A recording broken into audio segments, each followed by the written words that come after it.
Now you have some idea of the costs that go into starting a business. In this section, you will learn how to determine if the return will be worth the money invested in the business. You'll also learn how banks and investors decide if a business is worth putting money into. The basic method of determining if money should be invested in a business is to determine its return on investment, or the ROI. Calculating ROI is most useful when trying to decide between two or more choices where you should invest your money. You should also be familiar with the concept of ROI to understand what lenders and investors want when they are considering to fund your idea. ROI is not only useful to determine if you should invest in the startup of a business, but it will also be useful when the business is up and running. You can calculate a return on investment for money put into different types of advertising to find out which is the most successful, and you can also calculate the return on investment for hiring new employees to see if employees will really make the business more profitable. There are many other ways to use ROI, which will be discussed in a moment. This is the ROI formula. It's okay if you don't understand it at first. Several examples will be given to show how you can determine your return on investment. When you enter this into a calculator, you type ending cash minus investment divided by investment times 100. For example, let's say that Barry loaned Jake $100. At the end of the month, Jake gave Barry $100 back, plus $10 in interest.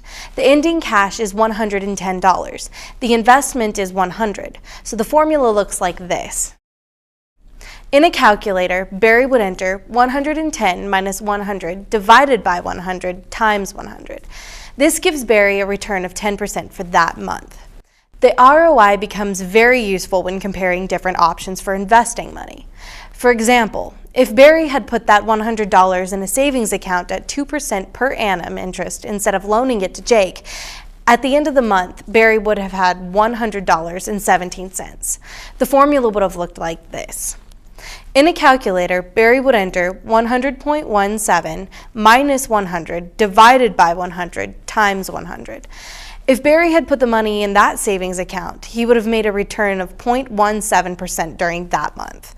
This is much less than the 10% that he made by loaning the money to Jake.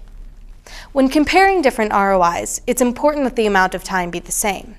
If Barry compared the money loaned to Jake for 1 month to the return he would have received from the savings account during 1 year, he would have received a different answer. Different people and businesses use ROI differently. A bank, for example, offers lower interest rates on loans secured by collateral than they do on loans not secured by collateral. The reason banks charge more interest on unsecured loans is because of risk. If a borrower fails to pay back a loan secured by a house, the bank can take the house and sell it to get back all or part of what the borrower still owes. But if a borrower fails to pay back a loan that's not secured with collateral, the bank may not get any of its money back. The bank requires a greater ROI when the risk is greater, so it charges a higher interest rate. A general rule of thumb is low risk equals low return, and a high risk equals high return.